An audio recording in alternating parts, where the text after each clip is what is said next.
Alors bonjour tout le monde, j'espère que vous allez bien. Quant à moi, vous le savez déjà, hein. Moi je vais super bien. Alors pour ceux qui sont nouveaux sur la chaîne, mon nom c'est Paul Jonathan, votre conseiller en investissement immobilier. Alors sur cette chaîne, je vous donne des conseils, des astuces pour pouvoir investir en Côte d'Ivoire de façon sécurisée dans le domaine de l'immobilier. Alors si c'est une thématique qui vous intéresse, je vais vous demander humblement de vous abonner et de partager la vidéo à vos amis et connaissances qui désirent aussi investir dans l'immobilier ici en Côte d'Ivoire. Alors, avant d'aller plus loin, j'aimerais présenter mes excuses à tous nos abonnés, à tous ceux qui suivent cette chaîne pour ce long silence-là. Voilà, parce que cela fait bientôt un semestre, peut-être même plus, que je n'ai pas posté de vidéo. Et plusieurs raisons sont à l'origine de cette situation. D'abord, c'était un problème de santé et par la suite, j'étais en déplacement à l'intérieur du pays. Donc, tout ça embriqué l'un dans l'autre, ça fait que je n'étais pas vraiment disponible pour les vidéos. Et cette fois-ci, c'est la reprise. Et je sais qu'ensemble, voilà, nous irons vraiment loin. Et ensemble, nous allons simplifier l'immobilier. Voilà, on va démystifier tous les gros thèmes qui sont dans l'immobilier ici en Côte d'Ivoire. Alors, pendant ce laps de temps, il y a des choses qui se sont passées. Et vous savez que le pays ne dort pas. Et à tout moment, il y a des nouvelles réformes. Dans cette vidéo-là, nous allons expliquer une des réformes. Parce que comme j'ai dit, il y en a eu plusieurs. On a eu la loi des finances 2023, du 18 décembre 2023, portant budget de l'État pour l'année 2024. On a aussi eu la réforme de l'ADUC. Mais pour ne pas que la vidéo soit trop longue, on va s'atteler dans cette vidéo à simplifier toutes les réformes qui sont inscrites dans la loi des finances 2024 et qui concernent l'immobilier. Voilà, parce que dans cette loi-là, elle fait plusieurs pages, hein, mais il y a seulement quelques points qui concernent l'immobilier. Donc, on va les révéler ici dans cette vidéo.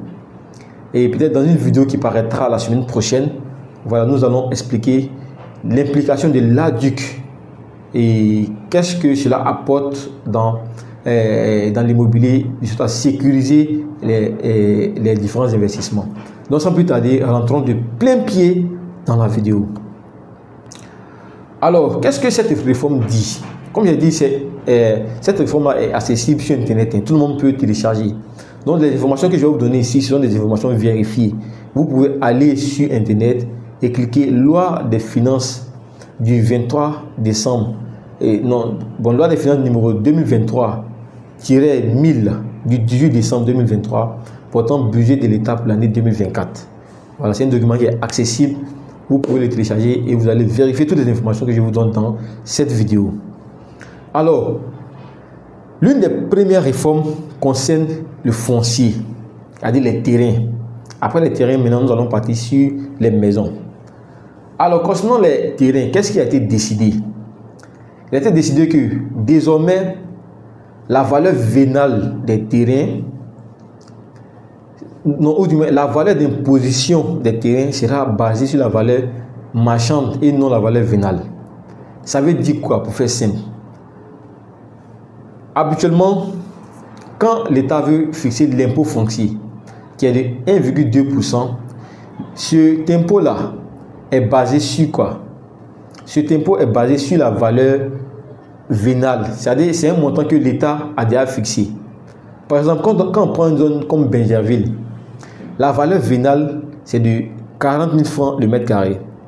Donc, pour un terrain de 500 mètres carrés, normalement, il doit être vendu à 20 millions. On sait que dans la pratique, les terrains sont vendus à plus 25 millions, voire même 30 millions pour certains terrains de 500 mètres carrés. Donc, l'État dit quoi? C'est parce que moi, l'État, je prends les impôts que les autres ont cotisés et je viens aménager votre zone, je viens mettre l'eau, je vais mettre l'électricité, que vous dites que votre zone a pris de la valeur et que vous grimpez, vous augmentez les prix des terrains. Or, moi-même, l'État, moi j'ai fixé le prix du terrain à 40 000 francs le mètre carré. Or, vous vendez à 50 000 francs, voire 60 000 francs. L'État dit, ok. Donc, dans ce cas, moi aussi là, mon barème que j'avais fixé pour pouvoir récupérer l'impôt, moi si je vais augmenter mon barème. Donc désormais, au lieu de fixer l'impôt sur la valeur vénale que moi-même j'ai déjà défini. Désormais, je vais fixer l'impôt sur la valeur marchande. C'est-à-dire sur le prix auquel vous allez vendre. Vous voyez, donc si c'est un terrain qui est à Benjerville par exemple et que vous le vendez à 25 millions, l'État dit, moi je vais fixer l'impôt là sur les 25 millions et non sur les 20 millions que moi j'avais décidé au départ. Je ne sais pas si je me fais comprendre. Donc ça, c'est la première réforme. La deuxième réforme, c'est que l'État, à travers la Direction générale des impôts, la DGI, a décidé de mettre en place un comité. Pour le moment, on ne connaît pas encore ceux qui vont constituer ce comité. Mais ce comité-là sera maintenant chargé de fixer la valeur marchande des terrains. Au départ, c'était en fonction de l'offre et de la demande. C'est-à-dire, si dans une zone, actuellement, on sait que Benjerville est beaucoup prisé. Donc, du coup, la demande est forte. Parce que la demande est forte, l'offre aussi a grimpé, les prix ont grimpé. Donc, l'État dit que désormais, c'est ce comité-là qui sera en charge de fixer la valeur marchande des terrains. Oui. Et c'est à partir de cette valeur marchande-là que l'État maintenant va fixer l'impôt dessus. Donc, en gros, c'est-à-dire l'État veut gagner plus. Parce que l'État dit, c'est parce que moi je prends les impôts des autres que je viens aménager votre secteur et que vous vous basez sur ça pour pouvoir gonfler les prix de vente des terrains. Donc désormais, si vous gonflez les prix de vente, moi aussi je gonfle mes impôts pour pouvoir capitaliser sur l'investissement de départ. Donc qu'est-ce que vous en pensez? Est-ce une bonne réforme? Est-ce une vraie réforme? Ça, je vous l'attends en commentaire. Voilà. Mais la bonne nouvelle dans tout ça, surtout concernant les terrains, c'est au niveau des hypothèques. Vous savez que normalement, quand on veut hypothéquer un terrain, voilà, on enregistre l'hypothèque dans le livre foncier. Et l'enregistrement de l'hypothèque coûte 1,2% de la valeur du montant de l'hypothèque. Par exemple, si vous voulez hypothéquer un terrain qui fait 50 millions, quand vous allez enregistrer, vous allez payer 1,2% du montant. Et après avoir remboursé le prêt, quand vous voulez maintenant récupérer votre terrain, c'est-à-dire quand vous voulez, en termes techniques, on dit radier l'hypothèque. Quand vous voulez radier l'hypothèque, vous devez payer encore 1,2% pour pouvoir annuler l'hypothèque sur le terrain. Donc, l'impôt a vu que ça faisait trop. Donc, à ce niveau-là, au lieu de payer 1,2%, alors quand on vient radier l'hypothèque, maintenant, on va seulement payer 0,6%. Donc, à ce niveau-là, c'est une décision à saluer. En tout cas, c'est vraiment une décision à saluer. Et je remercie tous ceux qui ont pris cette décision. Par contre, l'autre décision qui consiste à imposer les terrains sur la base de la valeur marchande, là, ça reste à discuter. Et chacun pourra dire en commentaire ce qu'il en pense. Ça, c'est le premier point concernant les terrains. Maintenant, on vient maintenant sur les maisons, c'est-à-dire sur les bâtis. Qu'est-ce que l'État dit à ce niveau? L'État, à travers la Direction générale des impôts, dit également que le comité qui avait été mis en place là, qui va fixer la valeur marchande des terrains, ce même comité va fixer aussi le prix des loyers en fonction de la zone. Prenons un endroit comme Yopougon par exemple. À Yopougon, on sait que généralement les 3 pièces tournent autour de 150 000 francs. Bon, ça dépend de quel quartier de Yopougon. Il y a des quartiers un peu reculés où on peut avoir les 2 chambres salon à 120 000 francs. Par contre, quand on va vers le quartier millionnaire, par exemple, là-bas, c'est 200 000, voire même 250 000 francs les 2 chambres salon. Mais on sait qu'en moyenne, c'est 150 000 francs. OK.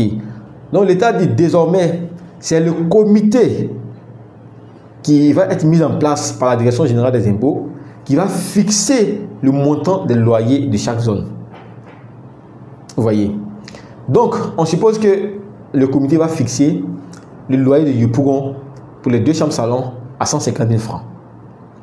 Donc, c'est-à-dire que les propriétaires vont devoir s'aligner au montant qui a été fixé par le comité.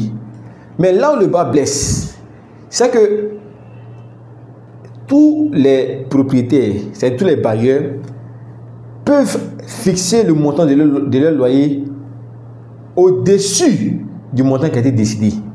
Mais ils ne peuvent pas aller en deçà. C'est-à-dire qu'ils peuvent augmenter, mais ils ne peuvent pas diminuer. C'est-à-dire si le comité dit Yopougon, 2 chambres salon, c'est 150 000 francs, moi, propriétaire, je peux décider de louer ma maison à disons 200 000 francs, 250 000 francs. Mais je ne peux pas décider de louer ma maison à 120 000 francs. Parce que là, je serai en dessous du seuil fixé par le comité. Donc, qu'est-ce que vous en pensez? Est-ce une bonne ou une mauvaise réforme? Là, la décision revient à tout le monde. Mais déjà, cette décision a été prise, mais elle va rentrer en vigueur à partir de 2025. Voilà. Donc, le comité a jusqu'à, et la direction des impôts a jusqu'à la fin de l'année pour pouvoir d'abord créer le comité et que le comité puisse travailler sur ces différents points-là. C'est-à-dire fixer le prix de la valeur marchande des terrains, fixer le prix des loyers et tout ça là, voilà. C'est le comité qui va s'en charger jusqu'à la fin de l'année. Donc, disons, à partir de l'année 2025, voilà, on aura toutes ces informations là disponibles. Voilà. Et puis, les prix qui seront fixés par le comité, ça sera sur un an. C'est-à-dire, si par exemple on dit que pour c'est 150 000 francs, ça sera sur un an. On va évaluer sur un an. Et puis, à partir de l'année qui va suivre, le comité peut se permettre de modifier. Mais en tout cas, les montants qui seront pris, c'est sur un an. C'est sur un an. Et après ces un an là maintenant, voilà, le comité peut décider d'augmenter ou de diminuer ou de changer en fonction des différents aspects au niveau de l'urbanisation, de l'électricité, de l'eau, tout ça. Donc, ça c'est un peu en gros tout ce qui concerne l'immobilier dans la loi des finances 2024. Comme j'ai dit dans une vidéo qui va paraître la semaine prochaine, je vais expliquer aussi la réforme de l'ADUC. Voilà, et son implication dans l'immobilier en Côte d'Ivoire. Donc, sur ce, je vous demande de vous abonner, d'activer la cloche de notification, de sorte à être informé de l'apparition de la prochaine vidéo. Comme ça, ensemble, voilà, on sera tous au même niveau d'information. De sorte à ce que les prochaines vidéos, voilà, quand je vais étudier des thèmes techniques comme ADUC, tout ça, voilà, vous ne serez pas dépaysés. Voilà, parce qu'on reprend maintenant de plus belle et on va simplifier l'immobilier de sorte à ce que tout le monde soit au même niveau d'information. Donc, sur ce, je vous dis à très bientôt pour une prochaine vidéo et merci encore et ciao.